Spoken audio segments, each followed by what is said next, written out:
Hello everyone, my name is Makeup by Plumtay and welcome to my channel. So we are back. Welcome to another video. It has been such a long time and honestly I don't know why I haven't done another video, but for today's one, for the new year, I thought I would do an updated version of my everyday makeup routine, but this one is specifically more of a hydrating, dewy winter look that I think all of our skin is probably gasping for right about now because of how cold it is. I do like to switch it up in my day-to-day life, but this is kind of the basics of what I'm doing. But before we begin this video, I would love if you would consider subscribing. I do post quite a few beauty and makeup videos, so if that is something that you are interested in, feel free to stick around. I would love if you would leave a like. It does help me out a ton, and without further ado, let's get into doing this makeup. The way that I begin my makeup is just by starting with the eyes, really. And I have recently discovered this product. Well, NARS kindly sent it to me. Honestly, it has been a lifesaver for somebody who has enough oils on their eyelids to cook a load of bacon. And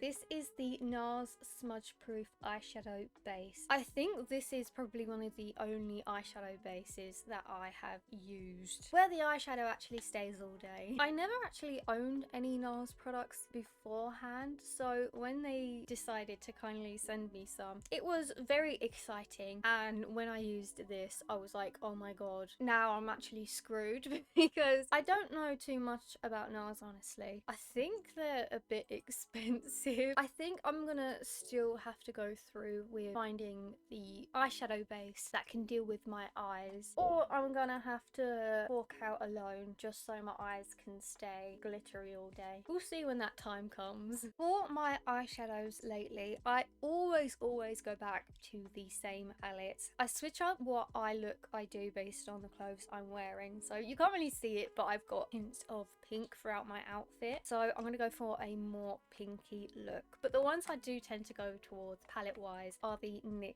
Ultimate palettes, so it'll either be the I Know That's Bright palette, and that's just a combination of very bright colourful colours with some lovely shimmers, and then you've got Vintage Jean Baby. Again, this is another one of my favourites. Nice brown tones, more of a blue shimmers, great for a smoky eye essentially, or New Year's. And then lastly, the other one I have, I believe there is another one, but these are the only ones I have, and this palette is Paradise Shock. I would say I use this one the most for my everyday. I would usually tend to go for Vintage Jean Baby at first look, but honestly I've been hinting towards this. This is the one I'm actually going to be using today because it does have a lot of those nice neutral pink tones. To start with, I think I'm just going to dip into this shade with my brush. I'm using a big old fluffy one, and then just softly tapping around my eye, I suppose. I always see online, like MUAs always say to gently tap so you get the pigment, but honestly I don't do that a lot. Maybe initially or midway through my eyeshadow process, but I just tend to just swipe back and forth until it looks half decent. I'm not sure if it's coming off as good on camera, but I do have a lovely neutral warm crease shade and I love it. You can see what I mean. I do a few dabs and then for the rest I just swipe it across. You know, I know makeup has rules and it doesn't, depends on who you ask, but there's just one of the things that seem to work for me, so I just stick with it. So the base color for my eye look is down, and usually I would tend with this kind of look to go in with this nice pinkish shimmer breast pigment. But I recently acquired this glitter eyeshadow from Sephora, and it's quite similar, but apart from the rose goldy tone of the NYX one, this one is more just a baby pink, I suppose. And I've never actually owned any Sephora products before because the only one around me is in Westfield in Stratford, and that's quite a bit of a trek, so it's rare I ever go into a Sephora. But yeah, I was so excited to get this. I am going to go in with this one today on my eyelids. I do typically tend to do a shimmer on my eye. I'll get this bloody thing open. It's small but mighty apparently. It's got these nice pearl accents in there that really do come across when you put it on your eye. But as I was saying, I do typically tend to put shimmer on my eye. Depends how I'm feeling. I sometimes just put it on the inner part, like here. Sometimes I go all over. Yeah, honestly just depends how I'm feeling and how messy I've decided to be that day. I think I'm gonna put it all over my lid today. Do you see how pretty it is? I love it. Honestly, the next time I go to Sephora, I might have to buy a few more shades. The only thing I have found with this pigment though is that it can go a bit everywhere, so you just have to be careful. This is why I do my eyes first and the base last. And then with that, I've just put it on my finger and swiped it across, because with pressed pigments, I feel like that's the best way to get the pigment on your eye. With brushes, it kind of really diffuses it, and then it's sort of like, what's the point? There's no shimmer, there's no shine, it's like a dulled version of itself. So I think finger is definitely the way to go. The next thing I tend to do is go in with a brown eyeliner. I literally use this every day. It's really strange because winged eyeliner was always my favorite. I've been tending to lean more towards a brown pencil rather than a wing, and sometimes I'll wing it, sometimes I don't. It gives that nice bit of volume and thickness, especially around my eyes, that I just think it looks so nice. And this one is from L'Oreal Paris. This is the Paradise Kohl pencil. I'm not sure where you can get it from because I got it while I was on holiday, so if they don't sell it here, I will undoubtedly cry because it's been so good. So this is a side by side of the eyeliner and without the eyeliner. It's such a simple touch, but I feel like it goes such a long way, if that makes sense. It's such an underrated technique that I think a lot of people should do more. And then sometimes I do blur it out, and then sometimes I don't. Today is going to be a buff out day, so I've got an eyebrow brush with a spoolie on the end, and I'm just gonna gently go along the edges just to soften it a tad bit, so it's not completely harsh, and it adds again a bit more volume to my eyelashes when I put mascara on. So next up is the mascara, and the one I have been using lately is the L'Oreal Panorama mascara. I've actually grown to really love this.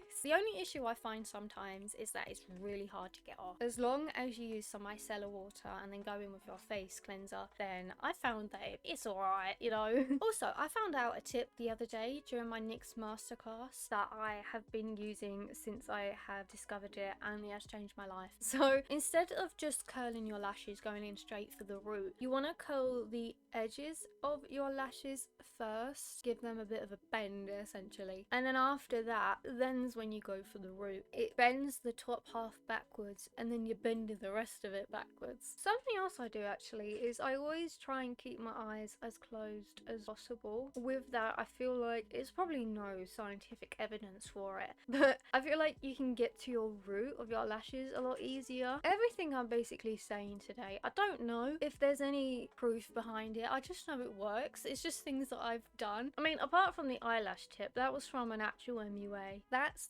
the mascara, and do you see what I mean with the eyeliner? It just makes it look so much more full, and I don't know, I like the way it makes my eyelashes look. It feels so strange doing a YouTube video. I have not done one in a while. I don't really know why, if I'm honest. I don't know, I suppose so much was happening and I just stopped and did a lot of focus rather on like my social medias and my shorts, because I tend to post quite similar things through there. Yeah, I did miss it. I suppose it's like a new year, new me kind of situation. How long will it last? I don't know. Hopefully forever. Fingers crossed anyway. Now, I don't do my bottom eyelashes yet. I actually do that after I do my base makeup. I like to do my eyeshadow on top of like all the concealer and bits. I don't know, I just feel like it blends easier. If I put my concealer up too much, it just won't cover all of the eyeshadow I put down. But now it is finally time for the base, and the first thing I'm going to use for my primer is the face glue. I did post a video of me testing this, and if you want my opinions on it, I would recommend you go watch that. But I have been using this daily. I honestly have been enjoying using it so much.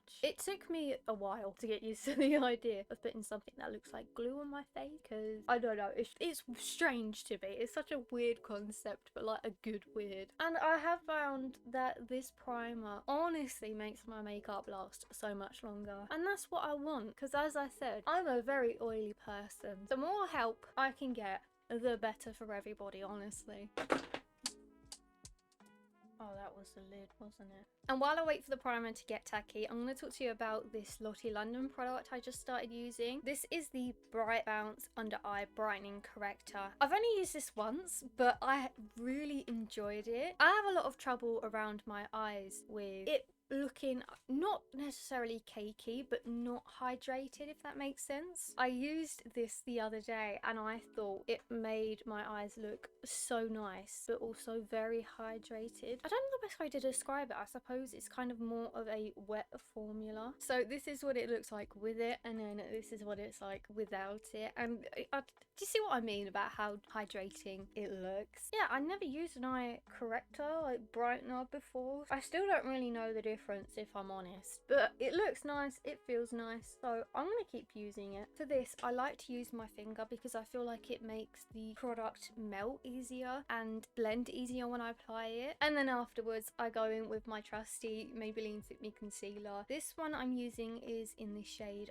08, and then going over any spots, any redness, and then I typically tend to do like this part and this part of my nose because it's quite red, and I feel like it balances out the colour of my face quite nicely. I'm just blending out these parts with the Real Techniques concealer brush. I like this brush, but I do have to say it does really bloody hurt because the way the bristles are laid out, I feel like I get stabbed quite a bit. It's a good brush, don't get me wrong, but I feel like a hedgehog is attacking me every time I want to do my concealer. And then for the rest of the face, I just use this big buffing brush. This one is number 302 by, I think it's Superdrug. It's like their B dot range.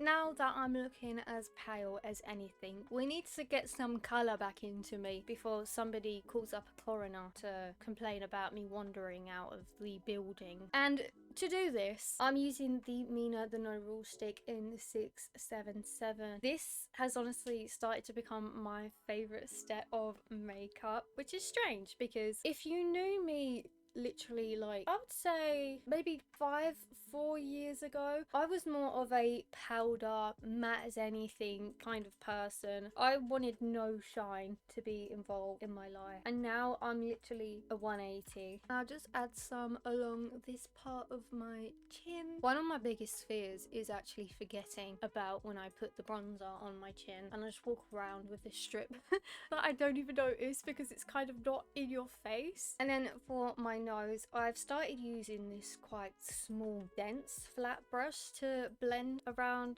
my nose. I used to use big fluffy brushes because I just feel like it was quicker and easier, but I have found lately that this is actually more precise for the kind of blend and shape that I want. And now the next part is to mattify everything, and I'm using the NARS Translucent Light Reflecting Setting Powder. That is a name and a half, isn't it? So this is what it looks like. This has actually been so good, and I haven't found it to give me any flashback or anything, so there's an A star for that at least. And I'm just gonna set under my eyes with a bit of a Dewy fluffy brush. This really helps to go into the corners of my eyes. I don't know, I feel like they're like right in the corner is the hardest place to get, and so that ensures that that part of my skin gets in line with the rest of my skin. And then using a massive fluffy brush and gently putting some powder over the rest of my face. So now that I am looking more matte, I'm going to go in with a blush. Again, I kind of switch up what I use between creams and powders, but I have been really loving the NYX Butter Blushes, and I may do a video of that. I think perhaps maybe my next video I want to go in depth and talk about them, but the one I'm going to be using today is this shade in my Butter Half, and this one is more of a corally peach tone. When I saw this shade, I was actually really terrified because I'm quite a pale person, as we can see, and as I've mentioned quite a few times, I have dark hair, so seeing this kind of blush, I was genuinely terrified. It's actually so nice, and it's taught me don't be scared of a shade because it's so nice. With this one that I used a lot for Christmas, it looks dark, it looks terrifying, but it looks so so lovely on the skin. So there's a life lesson for you. And I'm also going to be using another big old fluffy brush and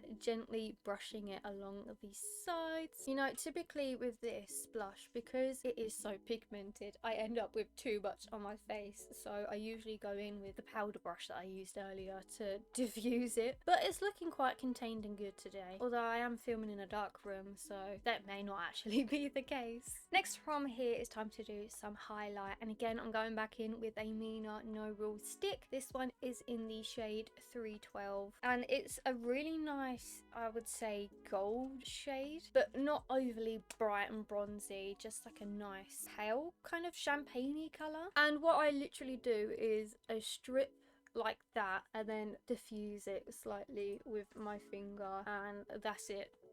That's it done. It's so quick, so easy. The main thing I like about this is I'm not a big shimmery, glittery highlight kind of gal. This one's more of a natural sheen, which I love. And while I'm here, I just put a tad bit under my eyebrow. Give that a blend. And now next up for my makeup are my eyebrows. And these are the products I use every single time. And it's quite funny actually, because I rated this initially, I think a 6 out of 10 or a 7 out of 10 on my TikTok. I wasn't a fan of it, but the more I used it, the more I absolutely loved it. And this is the NYX Lift and Snatch Brow Tint Pen. So I just shape my brows into a rough shape. And you are supposed to do brush light strokes with it, kind of like this. I can do, but honestly I just kind of go for it and just line out my eyebrows, and it works and doesn't look bad because I've got one in a lighter shade, so it doesn't look overly harsh. To set that all in place, I'm using the NYX The Brow Glue. This one is one of my holy grail products that I always use. I have found that this is what has tamed my eyebrows as well. Basically my whole routine is about taming my face, keeping it in check, and this particular shade is in dark brown, but I do also like to use the translucent one. Honestly, it depends what comes up first in my makeup bag. And what you just want to do is brush it through like this, so then it disperses the product through every single brow hair, and then shape them essentially. I don't have the particular shape for my brows, I just kind of let them do what they want. So my base is now completely done, and I'm gonna set it in place before I finish off my eyes. And for this I'm going to be using the Studio London You Do You Setting Mist. I have recently acquired this. I did previously have the mattifying one. As I said, I used to be completely dry like the desert. I wanted my face to have no speck of moisture in it, but unfortunately that one went a bit funky and had some white swirls. It's not a problem, honestly, it's kind of a blessing in disguise. So we're finishing off my eyes now and taking the NYX palette again, and the exact same nudie pinky transitional shade that I used before I'm going to use again under my eyelashes, and it kind of just brings the whole look together, makes everything even out. And now bringing back out the L'Oreal Panorama mascara, doing my bottom eyelashes. Now I do a specific technique for my bottom eyelashes because my eyelashes are quite long. If I don't do this technique, it looks strange because of how long my bottom lashes are. So what I do for this is, instead of brushing down, I brush sideways. It kind of goes with the natural bend of my top lashes, but also gives the illusion of making them slightly shorter. And then from there, when it's dry, I just gently guide it back to the side. We are on the final step now, and that is to do the lips. Another shocker that I have completely 180'd on with, you know, no longer having a matte face is I used to always have matte lips as well to go along with that, but now I've been really into my glosses and oils, specifically oils. I do like to choose between the Studio London Boost Lip Oil or the NYX Fat Oil Lip Drips. Usually I go for the NYX Fat Oil Lip Drips, but I'm gonna go with the Studio London one today. And these always just smell so incredible. I haven't applied any on my top lip, but do you see how it gives you that just a slight tint of colour while also being just so hydrating? This is the final look. This is what I tend to do on a daily basis when I have the time I also do a slightly different, less in-depth version when I'm, you know, against the clock, which I might do another video on. But yeah, it's always just tends to be quite a simplistic, slightly smoky shimmer. But then I also have my days where I want to go creative with a bit of graphic liner. But yeah, honestly, it just depends on my mood. I do switch it up quite a lot. I really do hope that you enjoyed this look. Thank you so much for watching, and I will see all of you in my next one.